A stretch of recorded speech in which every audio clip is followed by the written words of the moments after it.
Welcome back, you guys. It's Vlogmas 2025, day 7. Can't believe it's already been a week of courses.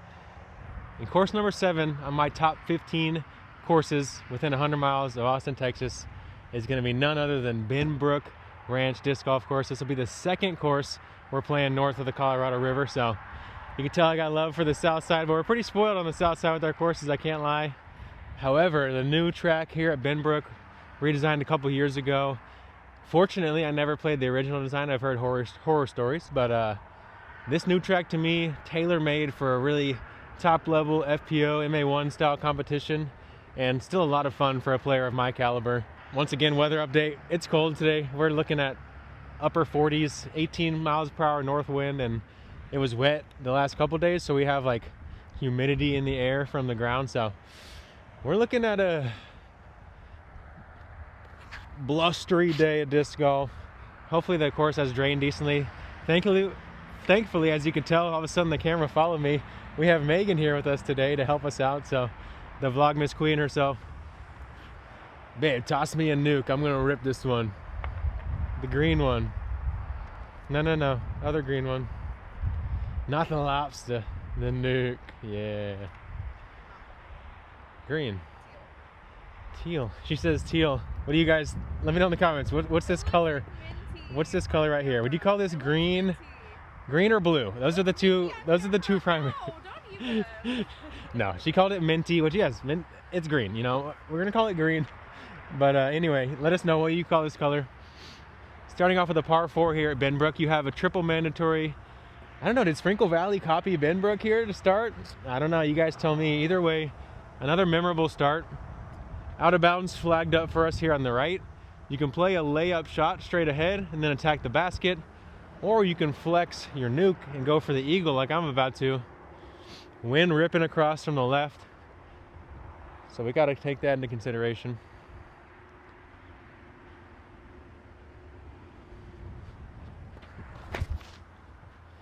Come back, baby, come back.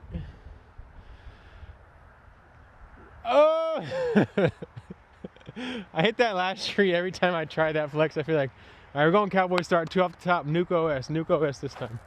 We're bumping up. We need one more stable. We're giving ourselves 2 off the top since we're playing this silly aggressive line.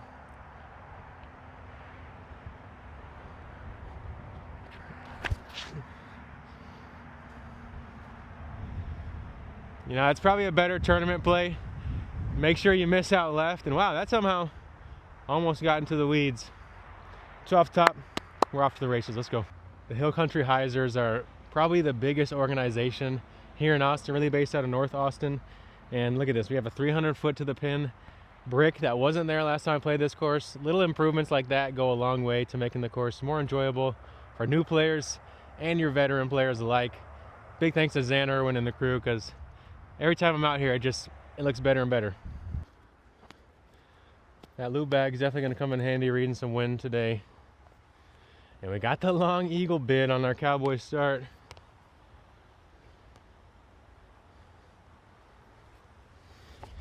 Mounded green to keep you honest here. I just need a little more spin on that one, but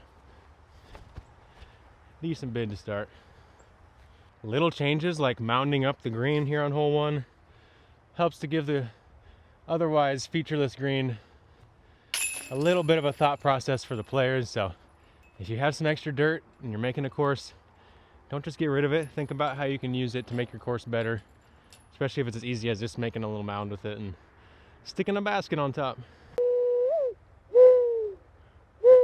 They literally all turned. Did you see that? I saw all their little heads all of a sudden when they were like looking down or like the other way. All of a sudden I saw like 3 little heads.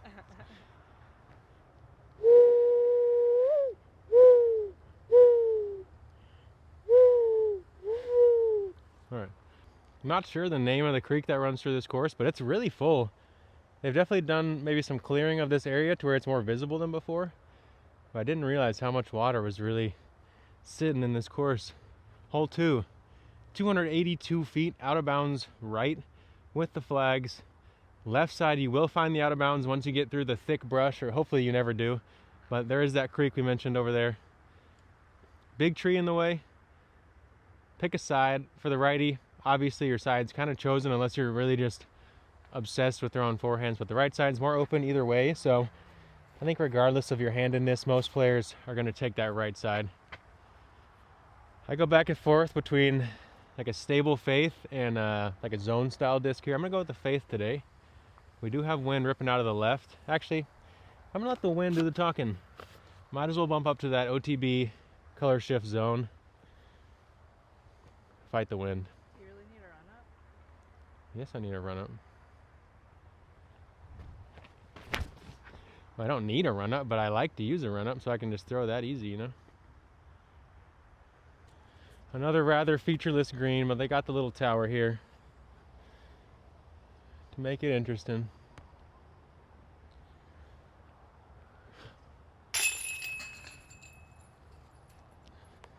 Two through two, but hole one feels kind of, I don't know, maybe I should have taken my out of bounds stroke and saved a par. 2 through 2, we're taking it. Hole 3 here at Benbrook Ranch, 246 feet, right there in front of you. Really kind of a tantalizing ace run, except for the way this wicked Osage orange branch kind of creeps over the fairway. It creates a low ceiling. Because of that, I'm going to take a zone because I want to ace this hole. I don't just want to slide it up there. I'm going to try to give it something that'll get a little bit of skip off the ground. So we're playing a little baby hyzer on the zone. Riparian zone to the right, so you don't want to flip it up too far to the right or miss straight. Maintain some hyzer. Choose something slightly overstable. And then hope you get the straightest skip. Jump up, jump! Well, You're standing right in front of it. in theory, good idea. Just never got the jump. That's what happens when you choose a slow disc, though. Sorry if I blocked the shot, but you'll see where it ended up.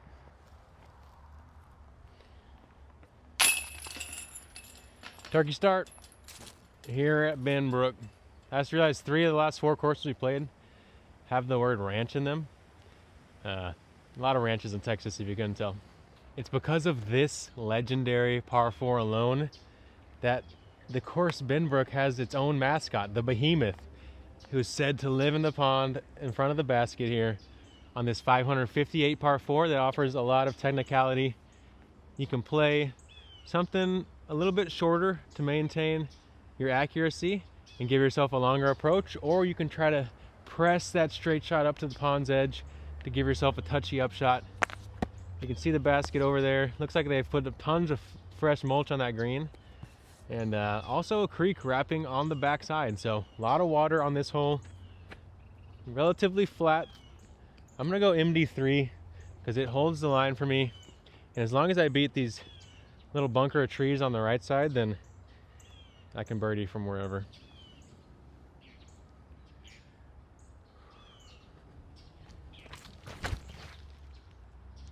As long as I beat the trees. Oh.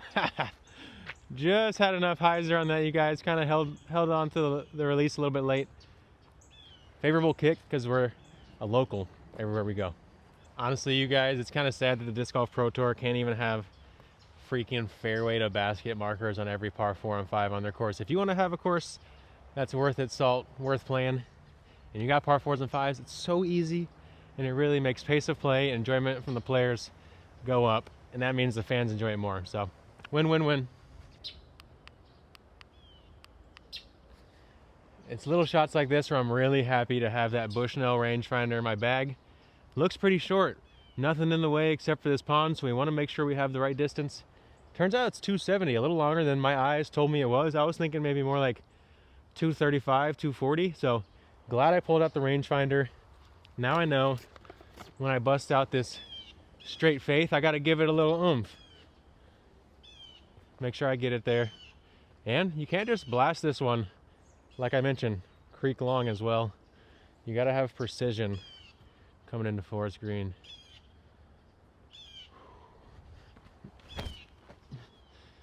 A little bit of a strategic, too much hyzer miss to make sure I clear. And I had the speed right. Just needed to be about 20 degrees further right and a little higher, but we made it across, y'all, by the hair on our chinny chin. So Megan gave me a hard time calling that strategic, but the strategic part was missing on hyzer, because the hyzer will keep its height a little bit longer than if you miss anhyzer on a putter, it's gonna get to the ground too fast, or the pond, and you don't want that. Like I mentioned earlier, we got the creek long, so a little bit of a deathy putt.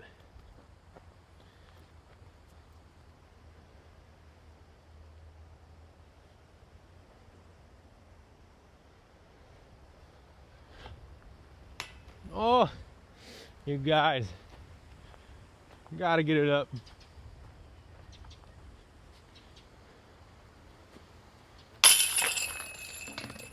Hurts to not birdie hole 4. Probably my favorite hole on the course, and I'm sure many others, but also probably many people's least favorite because it's eating their lunch and their discs. I don't know that I've really played a super windy day at Benbrook yet. I've always been blessed with good weather. And though you do feel guarded because it's pretty thick, it's some thin stands of trees surrounded by big open spaces, so the wind's definitely getting in here. We've got another par 4 back-to-backs here. 2 of the best holes on the course. This one, 609 feet. Which way does it go? Once you go and hit that back wall, it's gonna veer off to the left before it kind of zigzags back to the right as you approach the green. Set yourself up here. Avoid the out of bounds you can see starting here at the tee box on the left side. You're gonna wanna push it out, but the thing is, the closer you tug it to the out of bounds, the better angles you have into the green. So it's a little bit of a decision risk reward off the tee. I'm gonna take my overstable nuke and really try to play an aggressive low hyzer that gets some huge ground play. But I'm not gonna mess with the over the top shot here, especially in today's wind.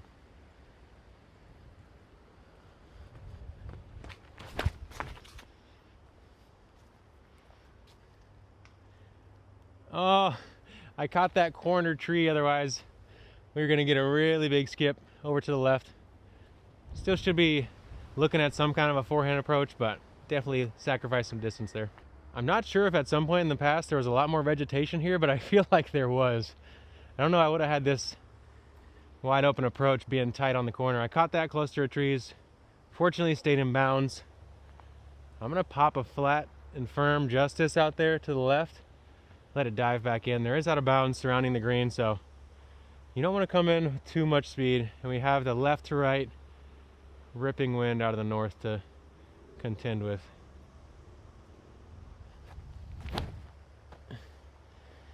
Give me a little skip. There we go. Creep just past the basket, and even that Justice play somehow found its way a little bit right because of that helping wind. I think with my choice though, I stayed in bounds. We should have a birdie putt. I always like taking time to appreciate the super cool trees on any given course, and this big willow on the green here, super neat. It broke, and then this branch is kind of still surviving just because it's that tough of a tree. I don't think it's rooting down there, but if you dip one of those live branches in the ground with the willow, they will start rooting.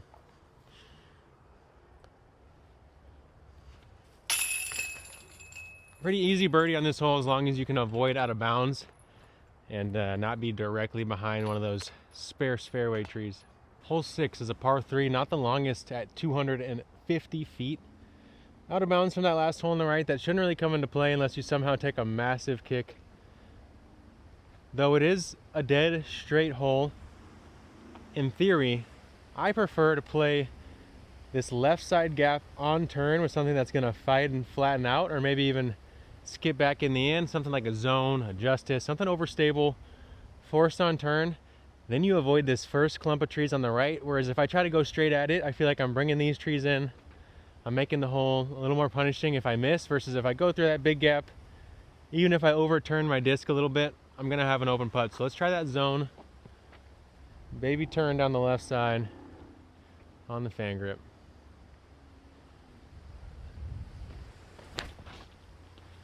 Looking for it to flatten out. And there, like I said, I could go more overstable if I really want to try to ace this hole, but I'm just trying to make it repeatable and as big as possible. This poor tree has been savaged. Luckily it has established roots at that point already. That's cool. Alright, you guys, I was sad to see that this tree is like decayed in the middle, but like I mentioned, if the willow gets into the ground while it's still healthy, it'll just make new roots. So fortunately, though that backside has died completely pretty much, it has 2 contact points that's making new roots. One of the best riparian zone trees there is. Speaking of the bad ones, I see right here on the backside, there's that privet, the Lingstrom, whatever it's called, that we saw rampant out at Sprinkle Valley. I challenge you guys out here at Benbrook. I know y'all are a really active and really effective club. Maybe we can start looking to get rid of some invasives and let these natives continue to shine, because it's a beautiful ecosystem out here. This way, I think. Yes, playing out of this tight gap and into the open, hole 7 is going to offer a pretty different challenge from most of the course. Standing in front of the basket. The wind's always going to be a big factor on this green with that elevated tower basket. We have the little bald cypress tree that one day will be mighty out there just right of it. And out of bounds line as well, wrapping around the long and right side. I like overstable 9-speed here, something like this Firebird. And I'm really just trying to put it close. I might give it a baby ace run, since this left to right wind should help me kill some speed if I do miss a little left. But I really just like being close on this basket. That's way too low to even think about an ace unless I get a massive skip. Nope, but you know what, you guys? We're right there to dunk it in and walk away with a happy 2. If I get one free bullseye ticket on this course, this might be the hole. Don't even got to worry about the putt, especially on this exposed green. Hole 8's probably going to be the hardest par 3 on the course, or definitely one of them. Not the longest, but it's a very specific line. And if you do not have the spike hyzer forehand that I'm about to throw, this hole becomes immeasurably harder. When you have to hit this gap, not a lot of ceiling to work with. Most people are probably still going to try to play over the gap, I feel like, if you really want to birdie this. And then you got to hold that turn on the backhand. Or if you have the big forehand, it's going to come in a lot of handy here. We know the wind's off the left still, since we've kind of been playing out along the creek before we head back. And so we're going to continue keeping that read, knowing my disc is going to get some lift. So I can trust hanging it out left with this nuke and know that it'll come back right.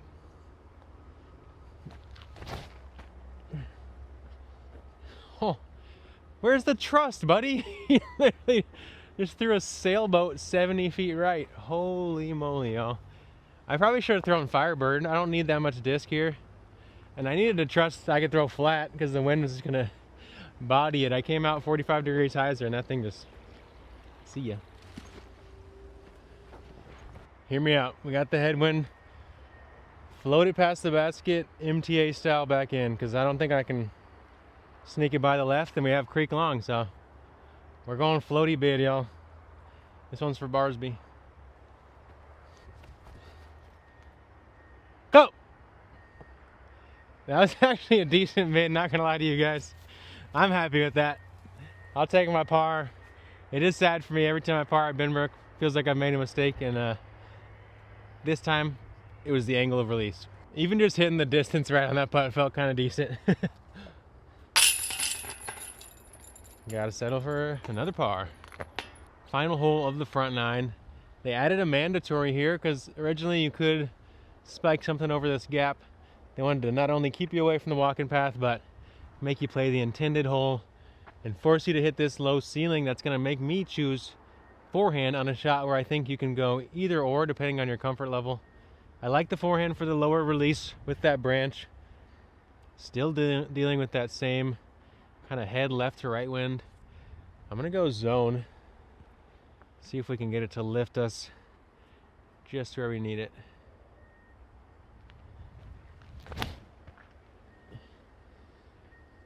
Jump. Just need to land that a little bit left of the basket and a little more speed, and might have had a chance to jump in, but it's another easy birdie look out here at Benbrook. Some of my northerners who love this course might say, Connor, how does Benbrook work its way up your list on your favorite courses in Central Texas? And for me, it would be maybe creating a longer layout for more advanced players, then I think I could have a lot more fun out here. Right now, like I said, this layout is a lot of fun. It makes a lot of sense to me. There's a variety of challenges, all the things I look for, but it's just a little short for a player like me. I'm going to wind up throwing pretty much all fairways, mid-range putters out here, which is fine. It's a lot of fun. Still great practice, especially on the greens, as is any course. But I think that's, for me, how it could get better. I think, you know, it's got a lot of what you want out of a course, but for me, it's just not quite challenging enough. OTB color shift zone doing work. This thing's been a money maker for me, and there's probably still a couple in stock at OTB, so go use code Connor for some free shipping. If you want to try one out yourself, let me know how many are in stock, honestly, because if there's only a couple, I might have to grab 1 or 2 backups myself. They're really solid. Look, we have the witch's broom, babe.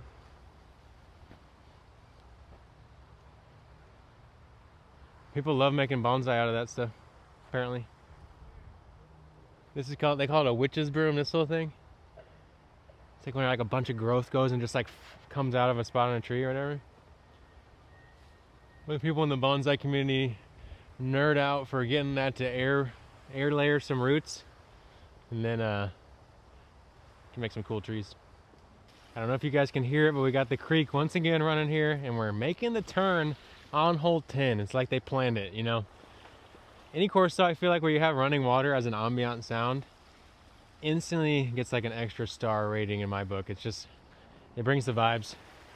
Mandatory, keeping us in the gap here on hole 10, par 4, 503 feet. Now we're going to be playing into that right to left wind for the entire back 9, essentially. Maybe not on 1 or 2 holes that go this way. Big forehand sets up well here. You can just chip this hole, not the longest par 4. Y'all know what this disc does. We're throwing big roller, trying to chase the eagle. We're getting greedy. The wind probably just gonna say, what are you thinking? Do you not know physics? But we're here to try some stuff out. Hey! All right, see what the wind does to it on the ground.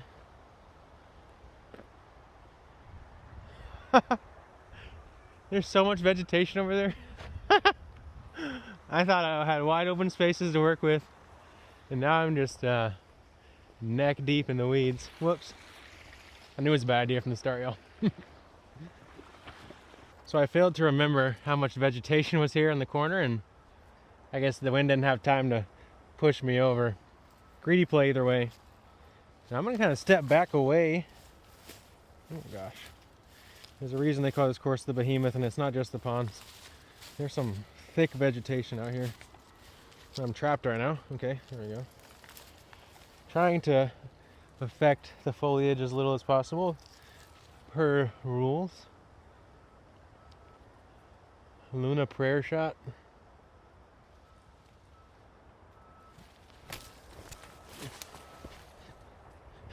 Go, baby, go! Hold on now. We're cooking with gas. One thing I failed to mention on the tee was not only do you play over the creek off that tee shot, but the creek kind of pulls up here left of the basket, creating a nice obstacle. Pretty strong headwind. 25 footer for the birdie.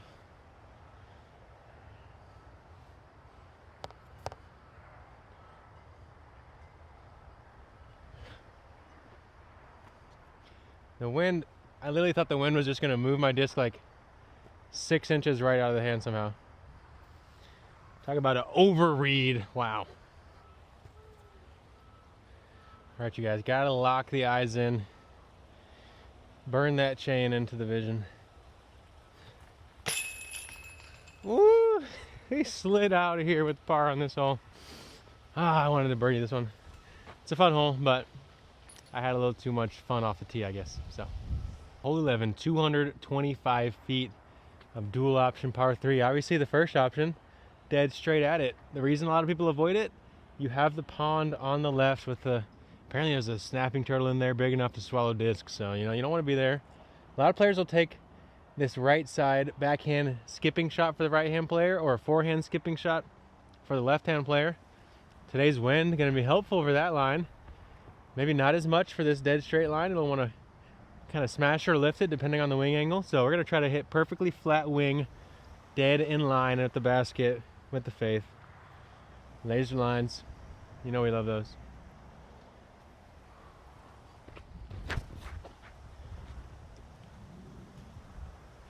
Oh, that was so close and got gobbled up by the edge there. Hopefully I'm dry.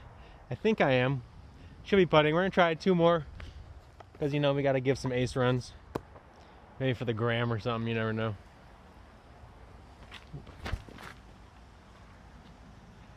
Oh, I threw the same exact line twice. Okay. Another Goldilocks with the white faith. Oh, it can't be, can it? It can't be, can it? No, no, no. Just robbed the glory. That was going in the basket. You gotta do the wide right. That was going in the basket. All right, we're going 1 wide right for all the people who choose that play with the zone.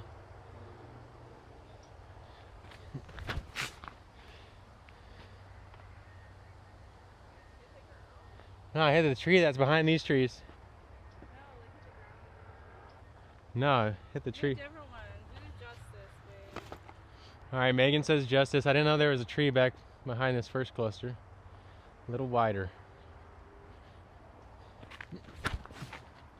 That's in the basket.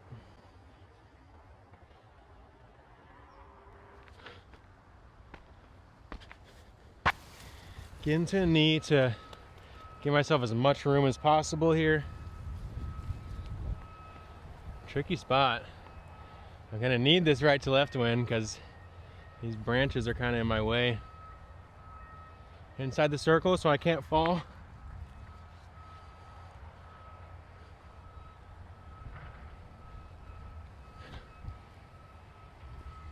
Oh, I thought I was just gonna hit some thermals and lift in right there, y'all, but turns out a couple inches makes all the difference sometimes in having a free stance and not.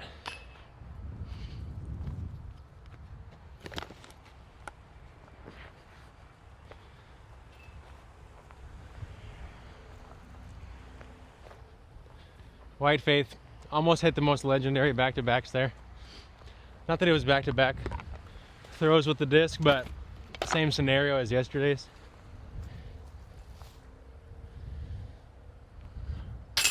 Definitely hurts not to birdie this one. We're right in front of your face. But today's wind might be the trickier of the winds you could face for the straight shot.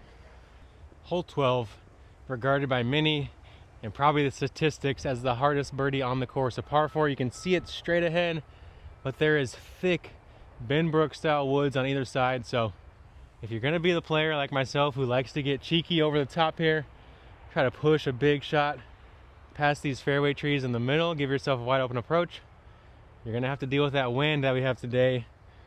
But you know what? We're going for it. I'm gonna try to bomb a little tight flex, and hopefully that as it starts to fade, the wind will kind of keep it up over those treetops.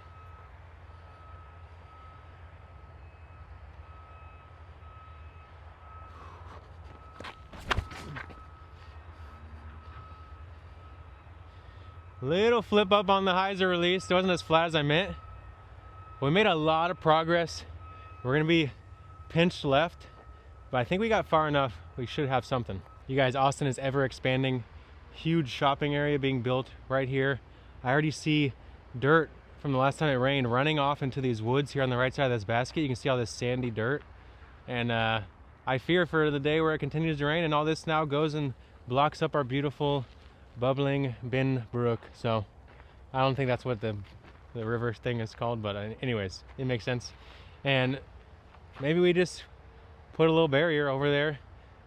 We build a small 1 foot hill, 2 foot hill, or just anytime we have brush on other parts of the course, we kind of bring it here and just lay some logs out.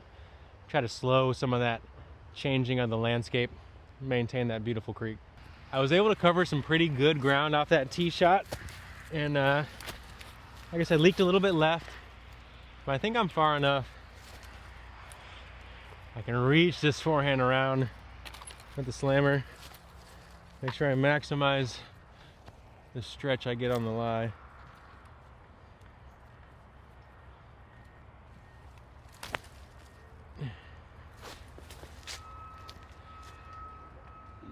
You shouldn't try to forget about that right to left wind out there the way I just did, by throwing it way up in the sky.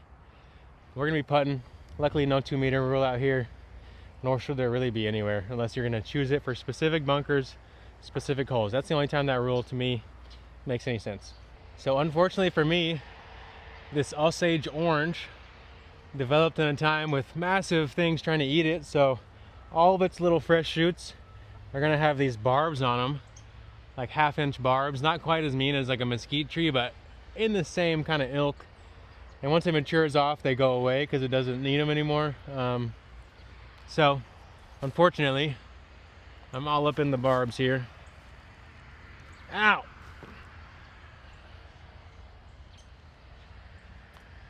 Speak of the devil. All right, this lie seems fair enough. What do you think, babe? That look right to you? Oh, it's honestly probably even further forward.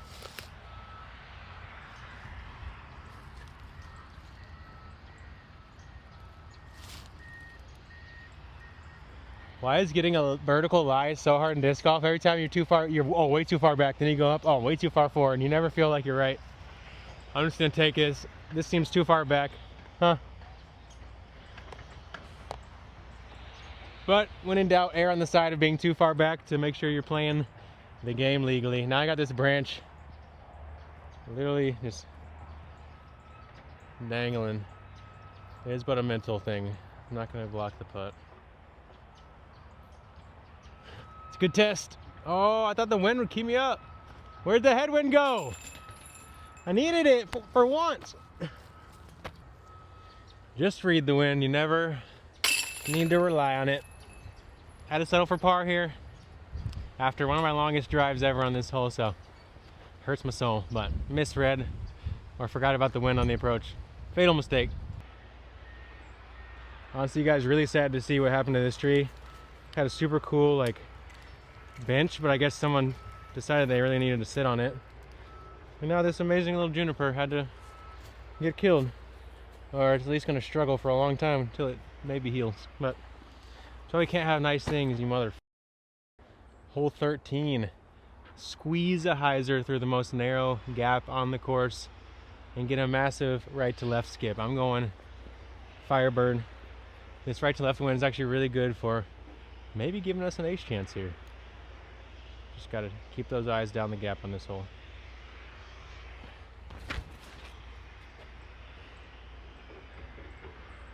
I somehow missed left on this hole, which is legendary. Doesn't happen. Didn't really know it was possible to miss outside the circle to the left here, but we have arrived.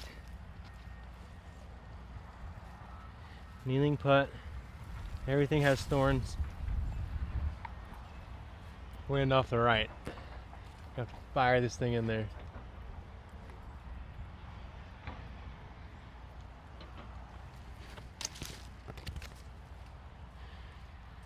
Fortunately, oh, I might have just dropped my hand into poison ivy. Well, nice. Unfortunately, I guess.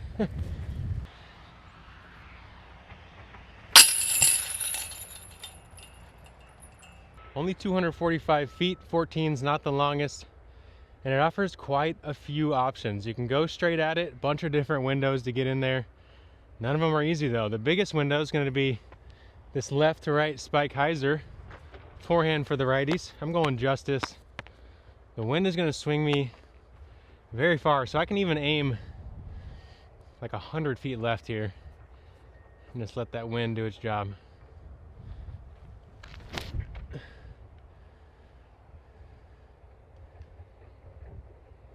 Ooh, need a little bit more around the back side of the tree there. Got caught up in the canopy. We're gonna have a putt. We gotta take one more straight at it because you gotta do the honorary straight shot. Luna.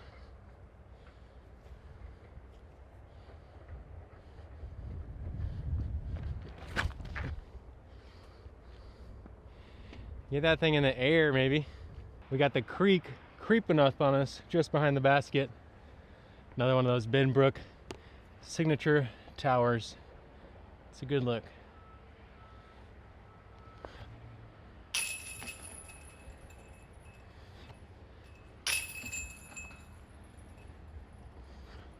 Alright, so it's look, right? Very tasty right to left wind here on the par 4 15th, 641. It might be the longest hole in the course. Big out of bounds field on the right. Thick wood line on the left with the creek. I'm gonna go cloud breaker. Get a big hyzer flip out there. This one, I wish this tree, this kind of, you know, my safety word I came up with. This guy kind of violates it a little bit. So I'm gonna throw it from like back here, because I do also want to use the right side of this tee. If I use the left, the angle is absolutely trash. So, I mean, realistically, this is about as far over as I can go while maintaining like a decent line. And I can swing from there, but it's like, it just doesn't, why be that close? So I'm gonna crowd Megan back here. Spin move off this tree. And then send a hyzer out there, because that's how they want you to throw out here at Benbrook, I think. There we go. Easy money. So we got those 300-foot bricks out here on the par 4s. But I think this little brick with the 2 lines is also your 200-foot, I'm guessing. So we're just behind that. Honestly, pretty good drive after a spin move. I might have to start doing that more often. Right to left wind, still here. It ain't going nowhere. I'm gonna try to float one in with the faith. This is a bit of a guarded green, but who am I to not play aggressive at Benbrook?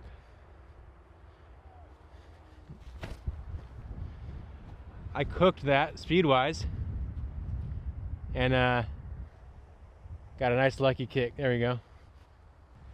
These 2 junipers almost make, like, it looks like one tree at first, or like it's like an illusion until you get closer. Super cool little wide, and maybe split if you throw this one in. Basket's elevated. I feel like it always has been, maybe, and I'm just forgetting. No, it has been here. We got the fancy black mulch for this green too. This is the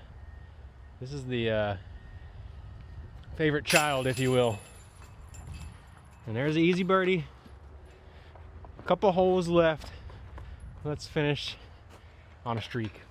Now, this course was established in 2009, reworked in 2023. I've only played that version, but I hear the old version was pretty much just throwing through this right here, you know, Green Vine Hill.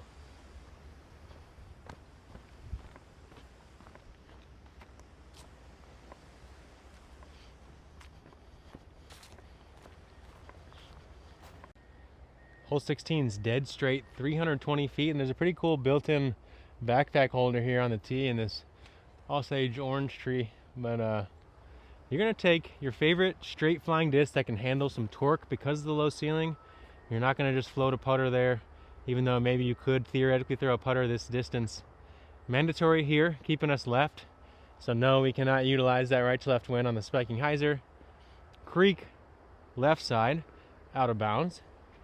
Thick woods on the right. I'm gonna go Savior, backhand. Just pop it on a tiny Annie. This one used to have one of those towers that I think they moved a couple holes back to that par 3 14, I'm guessing. I like the tower here though. Can we bring it back, y'all?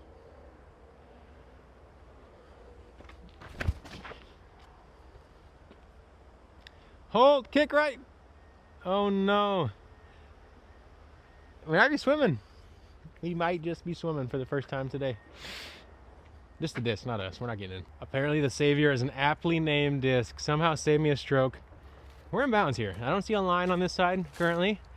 I'm not sure. They probably usually line this one up for tournament play. But it's still mud, even on this side of my disc.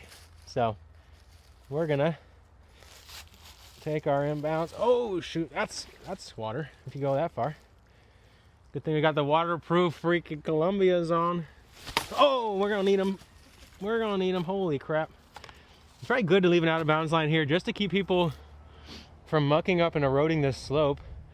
for the health of the land. We can let some vegetation grow back if people aren't trampling on this area. So maybe I should be out of bounds and we can have a line here on top. Probably needed on this hole, just for keeping people out of the water, helping the plants regrow. I know y'all probably have plenty of plants out here, but this little stretch of creek deserves to be thick too, y'all.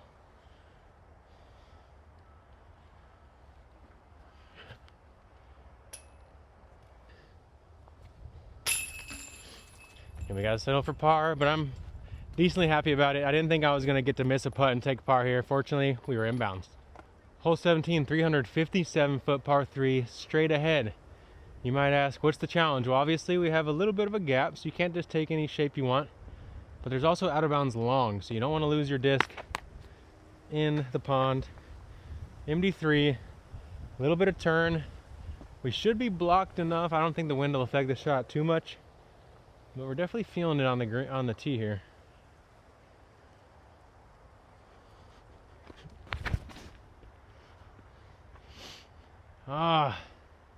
Early out of the hand, you guys, and I'm gonna have a C2 putt. That was pretty undercommitted. And if you find yourself feeling undercommitted with water around, maybe think about the course you're gonna play before the round, put in a couple backup water dogs. You'll be able to commit to every shot. C2 putt, water shouldn't come into play. It's pretty far back there. Sorry, it won't come into play. Because I'm gonna skip that one into the basket. Oh look, our great blue heron friend again. That's how you know it's a healthy little ecosystem back here. We got a heron hanging out. Saw him earlier on the course back behind hole 4's green. Kind of tripped me out. I was like, what the heck animal is that?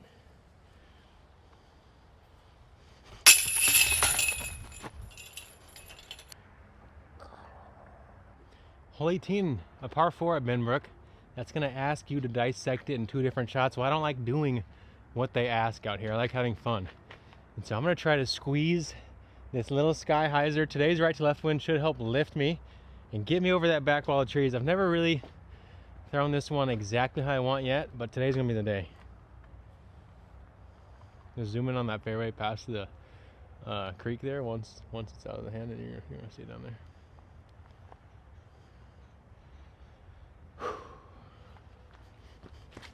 Hey, go,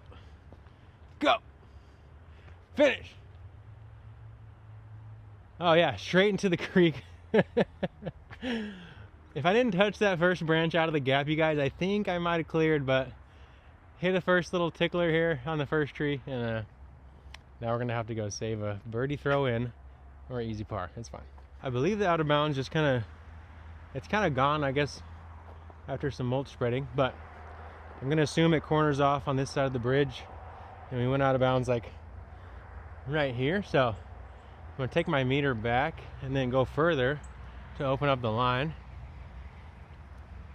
Even further, a little further, straight in line with the basket. You can go as far as you want to open it up. All right, now I'm gonna play a little faith turnover from the X marks the spot.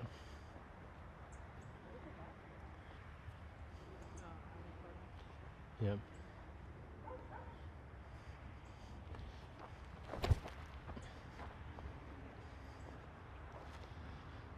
All right, gave ourselves a putt. Probably should have went back for the forehand, but I was being kind of lazy and I just wanted to throw that. So one final putt. Megan said if I make this, she'll buy me anything I want from the H Mart on the way home. So we're probably going to Toulajou, tell you the truth. She said it's true, she'll do it. I talked myself into it. Let's go.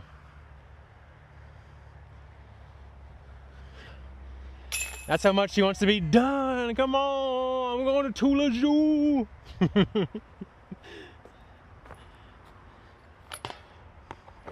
Thanks you guys so much for joining. This was day 7 for Benbrook Ranch. I'm Connor O'Reilly. Big thanks to Megan for joining us. You guys thank her in the comments. She always makes it better. I'm sure my head was cut off a million times less today than it has been in the first 6 days, where I got my nice 2x zoom to see the flight, but then I get up there and I'm talking like this to you guys. So really glad to have Megan helping along today. And it was a windy, cold day out here at Benbrook. Really fun course. I hope to see it continue to improve like it has already. And big thanks to the Hill Country Heisers, doing great work in all of Austin, not just north of the river. We all know it's all about the south side though. If you watch this video and you're not already subscribed and have the notifications on, are you real or are you fake? Don't be like AI. Let's be real. Come on.